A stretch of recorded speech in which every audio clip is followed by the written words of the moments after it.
धोखेबाज रिश्तेदार। अरे जीजी, रिश्ता तो कर दो ना एक दो लड़कियों का। 3 लड़कियां हैं, एक आध तो निपटा दो। जमाना कितना खराब है, कोई ऊंच नीच हो गई तो। रेखा अपनी ननद को सुना रही थी।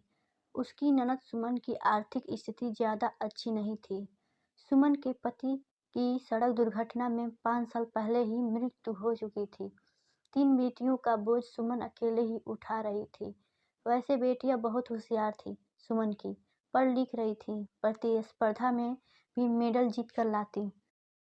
पर बिन बाप की बेटियों पर दुनिया निगाहें रखती है।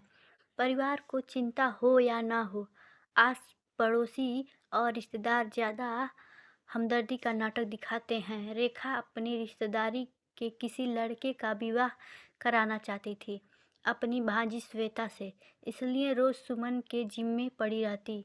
सुमन ने उससे कहा भी था, भाभी पहले अपनी लड़की की शादी करा दो, आपकी लड़की तो बड़ी है ना श्वेता से।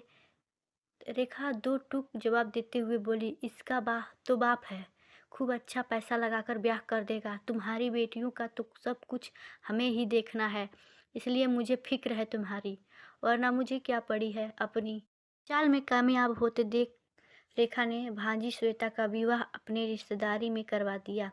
महीने भर में ही हकीकत सामने आ गई। लड़का शराबी निकला, श्वेता को मारता कूटता भी। जब सर के ऊपर पानी आ गया तो श्वेता ने अपनी मम्मी को सारी हकीकत बताई। सुमन को जब सारी बात पता चली तब उसने रेखा से कहा, भाभी, गर्दन पर छुरी चलाने को सगी भांजी ही मिली।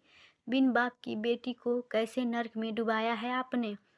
रेखा बेशर्म होकर बोली, जीजी, रिश्ता करने में थोड़ा बहुत तो झूठ सच चलता ही रहता है। गलती आपकी भी है जो आपने इंक्वायरी नहीं की। आपकी बेटी है, आपको देख जांच कर करना चाहिए था रिश्ता। सुमन गहरी सांस भर के बोली, हाँ, गलती तो मेरी ही थी जो मैंने तुम पर विश्वास किया। बेटियों के विवाह करते समय जल्दबाजी नहीं करना चाहिए, सोच समझ कर जांच परख कर ही रिश्ता करना चाहिए।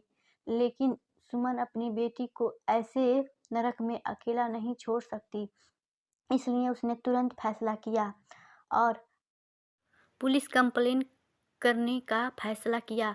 उसने अपनी भाभी रेखा का भी नाम दर्ज करवाया जलसाजी में।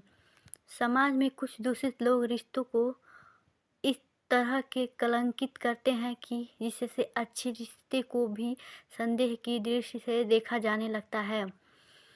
एक सत्य घटना पर आधारित है यह। धन्यवाद।